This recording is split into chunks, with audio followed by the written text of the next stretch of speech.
Hiya. Hi, Steve. How are you You're right. doing? Yeah, I'm good. Yeah, thank you. You? Yeah, it's lovely to meeting you here. Yeah, thank you for joining our Q&A. And I will introduce myself first. So I'm Yeah. Phoebe, and I'm the head of law of CareerInLaw. So Julia and I created this project. Okay, great. Yeah. So I have a couple of questions for you, and I'm ready to start whenever you are. Yeah, I'm ready. That's fine. Yeah, sure.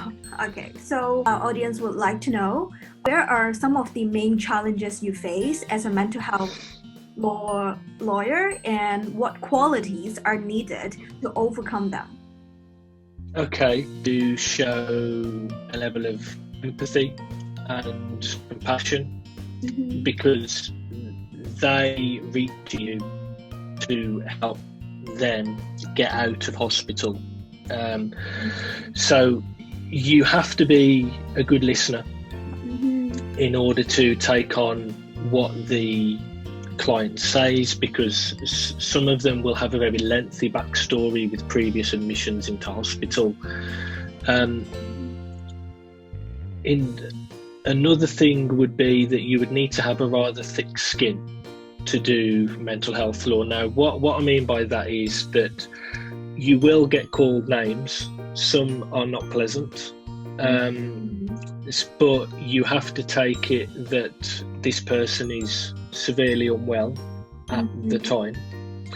So it's not them really saying it, it's more the illness, because they're in an acute or severe relapse of their mental illness.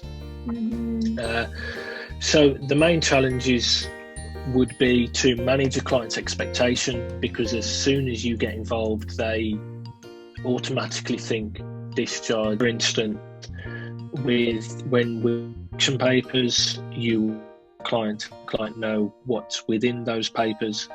You would send them copies of the reports so they see what you see, and then you would spend a long time discussing the reports with them, advising them on their prospects, and being as realistic as possible with them, because the clients appreciate that more than someone saying, "Oh, we will get you discharged, no problem," and then they're not discharged. Then the questions start coming, well, you said that you would get me discharged. So it's a case of being a good listener, showing empathy and compassion, and being able to manage expectations alongside having a thick skin.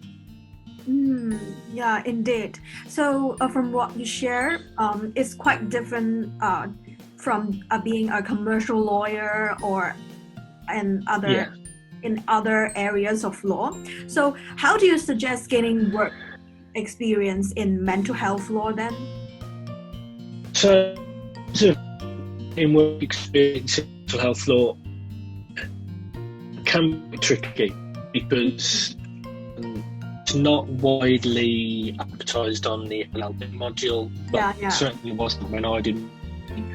Likewise with the LPC, there was no option at all to do it.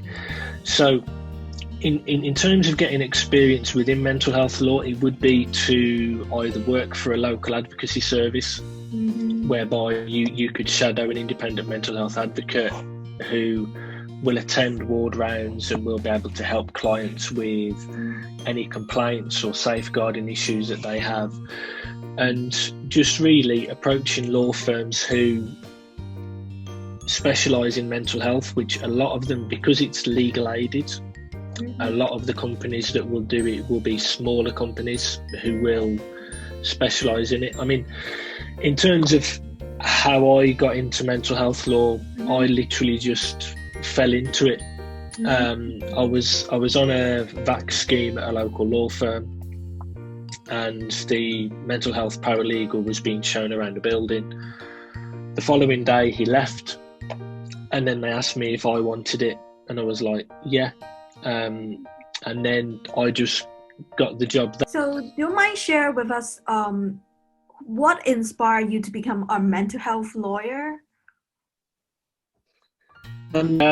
So in terms of what inspired me to be a mental health lawyer, I was a mental health paralegal for around about 18 months, and no one day is the same. It's a very challenging area of law, but also a very rewarding one. Someone who private liberty, and you achieve a successful outcome, no matter how big that could be. You've got a recommendation for them to be transferred to a hospital with less security, or that you get a deferred discharge as well. Plus, it's just so fulfilling when you work with the clients and you see the progress that they make throughout their admission into hospital, which I don't think you get in other areas of law, like commercial law, conveyancing law, personal injury law. Yeah, sounds great. And can you share with us a bit more about the most interesting case you have worked on? Yeah, I mean, there's been a few. One was with a child who was suffering with autism, and he was in hospital for around about 12 months, and we were trying to get him moved on.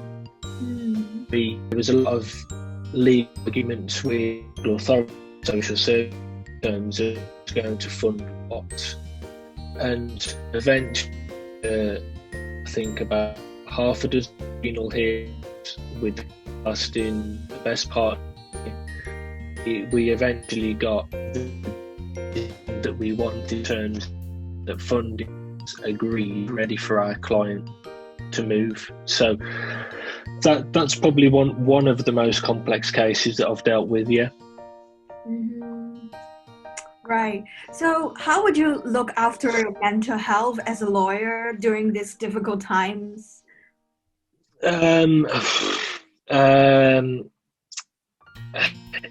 For me, it's just a case of taking breaks, because a lot of the clients that you have can be quite demanding.